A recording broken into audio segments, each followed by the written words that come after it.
YouTube, what is up? It's your boy Duke, back here from sportsgamers.com, and I'm here for another week's edition of the Coach's Corner, where I break down a full game of John Madden football, explain everything I'm doing, show you guys all I do, so you guys can get better at the game and just win more games. So this week, we're going to be focusing heavily on how I defend trips tight end, the shotgun trips tight end.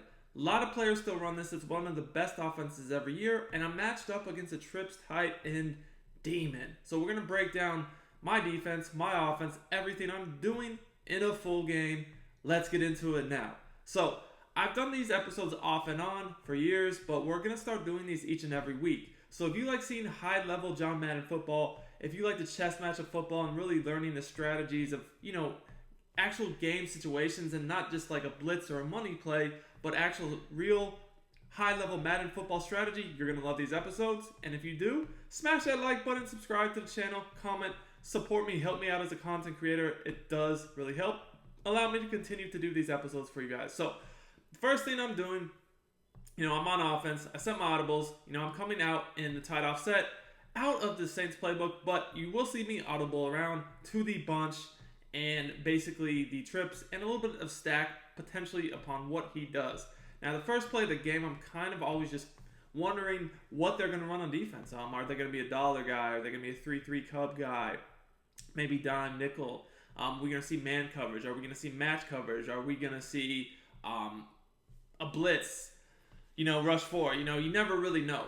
And what I'm seeing from him so far is that he's just running actually a extremely unique defense. He's using basically cover 3 with the outside corner blitzing.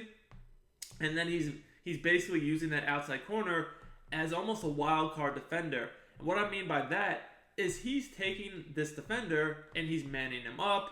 He's putting him in zones. He's basically just adjusting to my plays with that one blitzer, and he's rushing forward.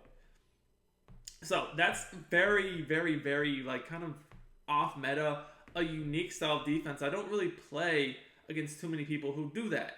Now, what I'm noticing is a lot of times he's just manning that guy up. If he thinks I'm going to go with a corner out, see how the left of the screen outside corner got manned up to the slot? It seems as if he's using that guy right now to man up on whoever he thinks is going to run a corner route. Now, that time he actually was in match coverage. He switched it up. So that's why it looked a little bit different there. But the play before, I did notice him man that corner up to my corner route. And because of that, he is also using the base alignment, which basically will keep his corners out wide. Now, when I see this, especially if somebody doesn't bring their safeties in the box, one of my favorite ways to attack it is with the seam routes.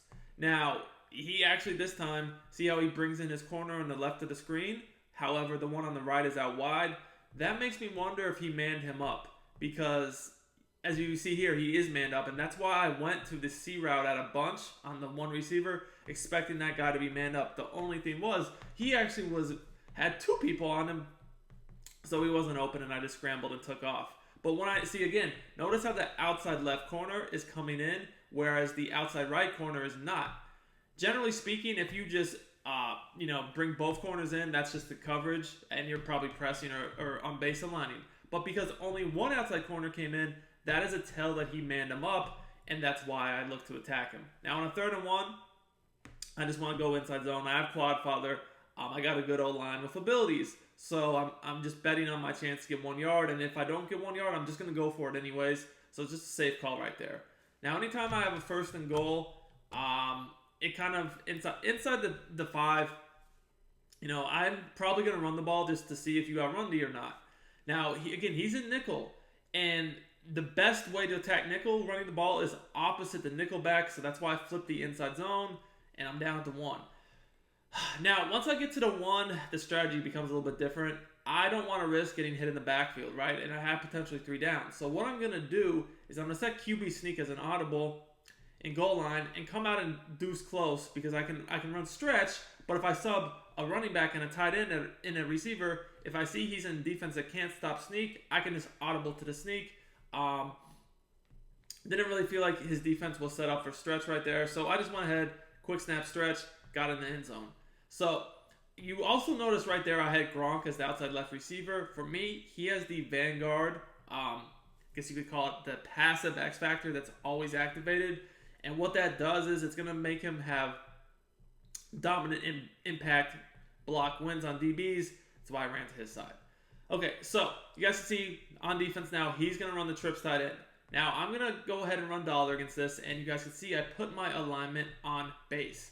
Now, I'm using the strategy this game that I broke down recently where I have two X Factor, aka X Factors, at safety. Right now, I have Rhodes closed and Warden.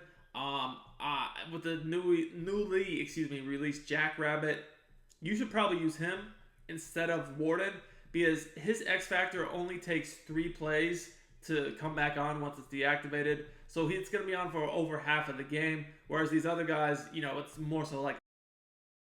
If you're looking to become a better Madden player, I highly recommend you check out sportsgamers.com. This is where I post all my premium content, all my tips, and all my ebooks you will get access to as a VIP member. This is the best content at the best price in the Madden tip space. If you want, you can use my coupon code Duke, which will give you guys 10% off your order. Link is in the description and also in the comments. I look forward to seeing you guys on the inside and helping you guys improve your Madden game. Half of the game. So I do want to preface that by saying that. Anyways, so you can see he's running trips tight end. Now, what I'm doing defensively other than having those 2 X Factors is I'm coming out in a dollar DB fire pressing. Now, I actually have my zone drops all in default right now because I don't want him to be able to just attack the flats and me have no just shade down for hard flat. If I zone drop my flats to 25 yards and I want to take away the quick flat throws that a lot of people do out of trips, I wouldn't be able to do that with the way I'm playing defense. So what I'm doing is I'm taking the safety that's on the tight end side, manning him up. Then you guys can see I'm taking the safety on the 3 receiver side, manning up the outside receiver, and then manning up the outside corner on the slot. Finally, I'm taking the sub linebacker on the trip side and manning him up on the most inside receiver. This is not what I'm going to do every play, as you'll see. I am going to adjust. But this is just one easy way for me to stop trips while still being able to send 5 people at him. You guys can see when he used motion, though, I kind of have to readjust my coverage. And you guys can see I put a deep zone on the motion receiver side, and then I cross-manned him as well. And, he actually was trying to hit me. You guys can see there. He had a slant post combo over the middle of the field. This coverage I'm using right now allows me to just use that over the middle. Now, I also do have a deep route knockout on my sub linebacker, not Peppers, but Harrison.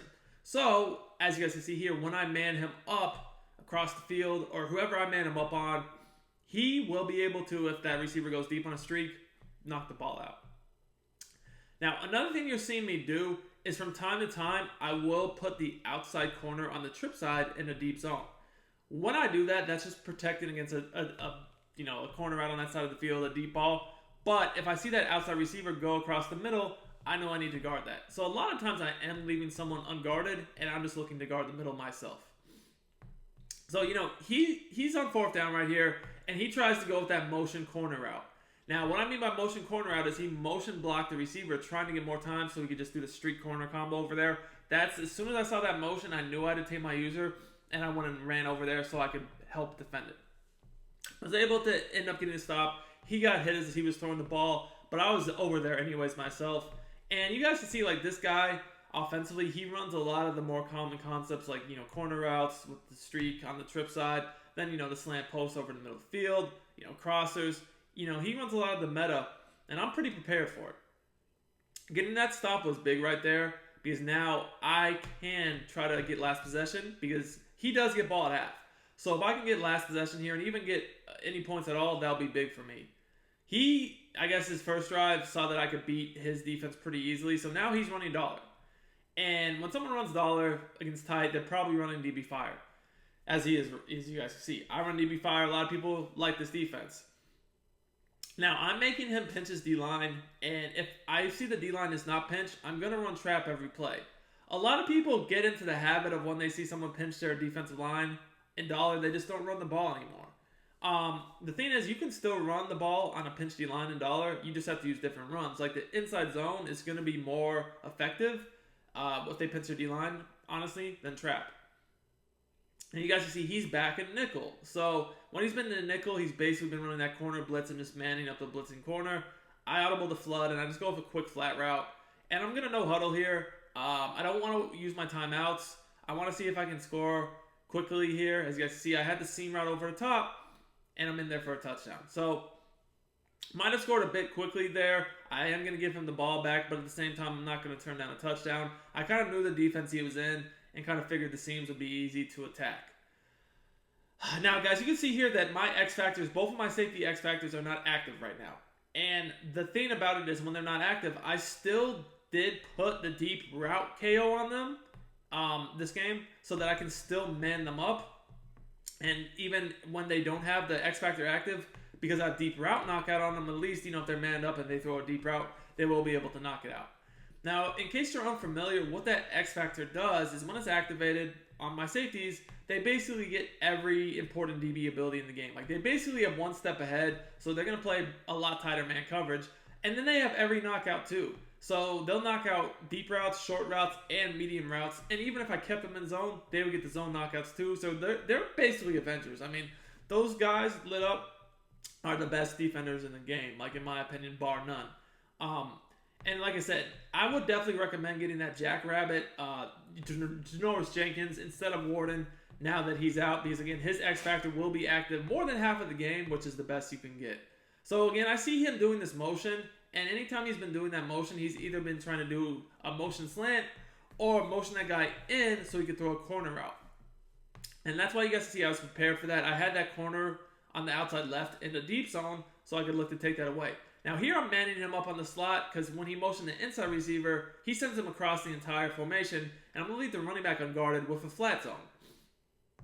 Now again, guys, my responsibility in this defense is generally going to be the middle of the field.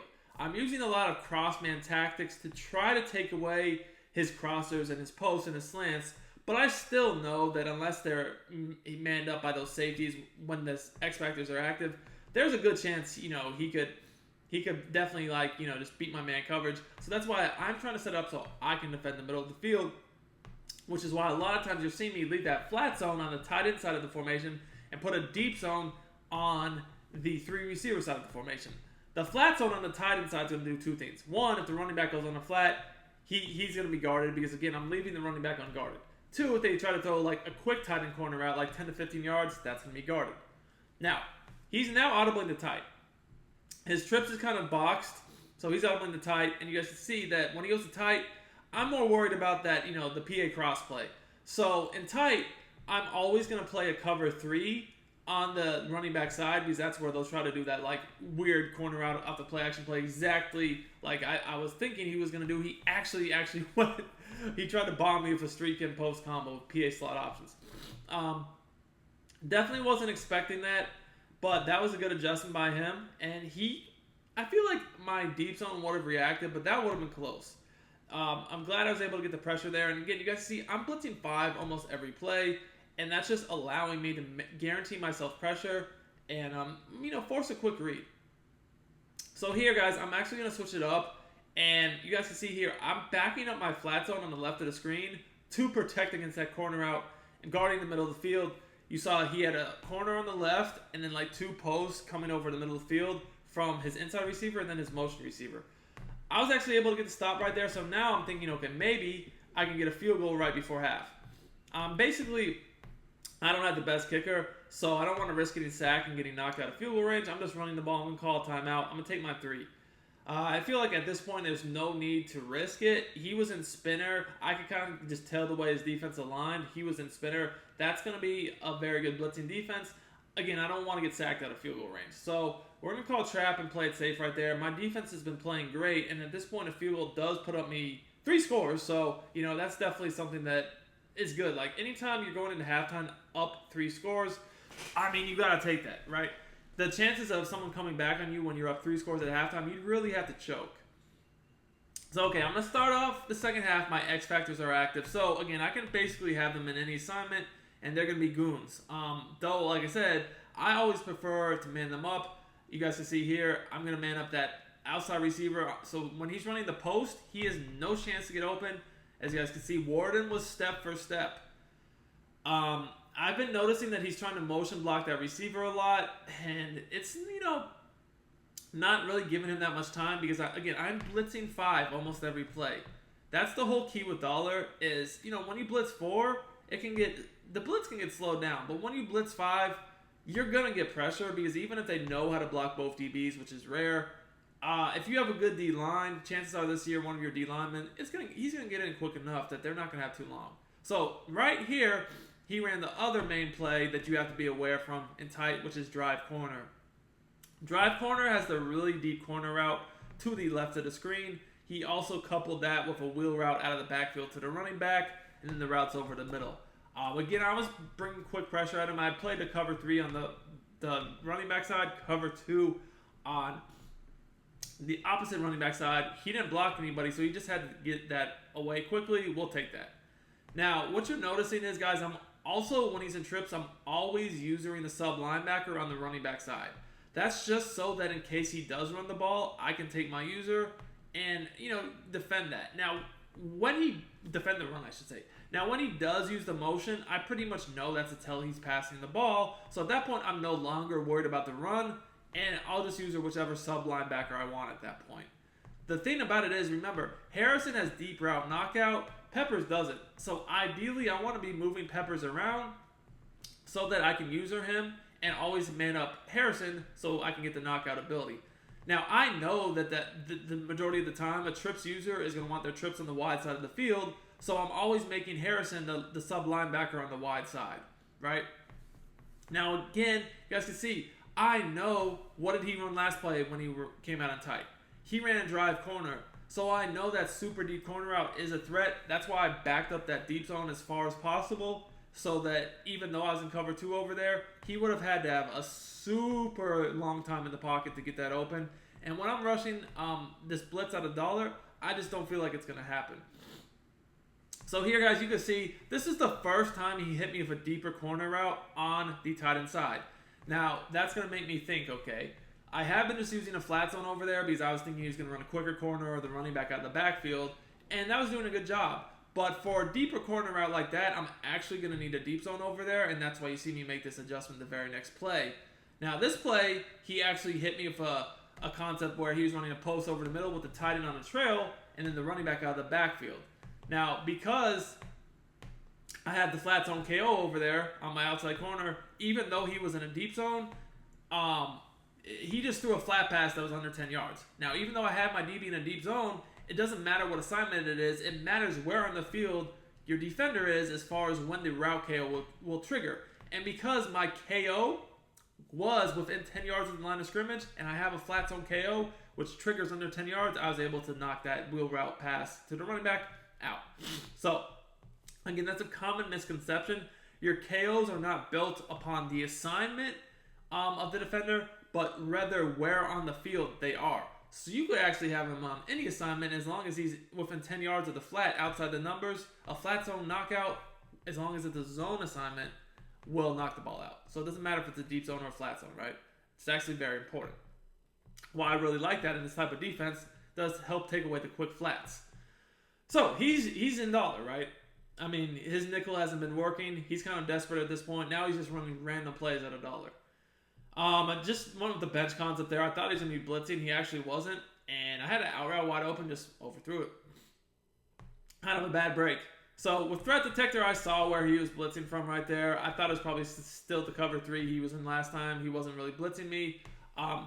Just ran inside zone. Again, the way my defense has been playing, I'm kind of at this point just content not to really do anything too risky. Try to run some clock, make him get into these timeouts, get to the fourth quarter, again up 3 scores.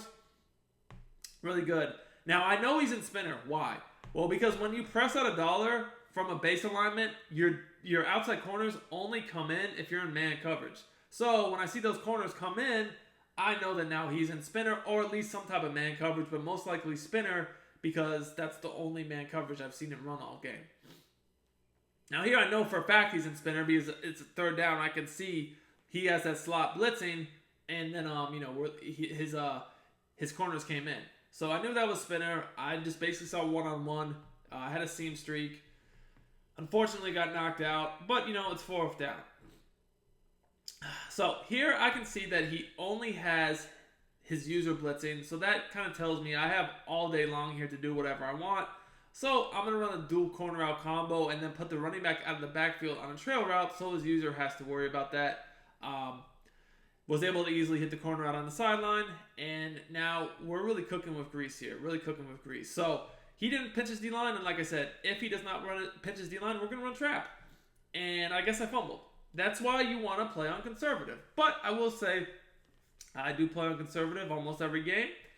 And I still do fumble once in a while. So you can fumble on conservative, don't get me wrong, but it is a lot less likely. So now this guy is switching to gun bunch. He's just had it at this point. He doesn't know what to do. His trips isn't working, his tight isn't working. I guess it's time to go bunch. Now, I actually posted the type of defense I like to play on bunch very recently, where it's basically like I man everybody up across the board, but I keep on the bunch side a backed up cloud flat and the one receiver side a deep zone. Then, I kind of just watch the middle of the field, potentially for the outside, two outside receivers, right? Because they're not manned up. Now, sometimes I will adjust and man up the outside receivers, but a lot of times, most of the time, they're not. The thing is, once again, you might think that's risky not to have everybody manned up and play man zone combo. It's really not, because when you rush 5, they're going to have to make a quick read. They're not going to have all day to dissect what coverage you're in. So it's really not that risky at all. The other thing is, based upon my team, it's always better for me to have my outside corners in zone if possible, because they have zone knockouts. They don't have man knockouts. My safeties have man knockouts by default, but they have the X factor, so they technically have everything. And my outside corners, they have zone knockouts only. So, I don't really want them in man coverage. And, you can see why. Play straight man across the board, get toasted by a corner route. That's why the majority of the time I'm playing against a bunch of tight users, I back up corners and I put them in potentially flats or deep zones to slow these corner routes down. So that time I just tried to bait him by backing that corner up.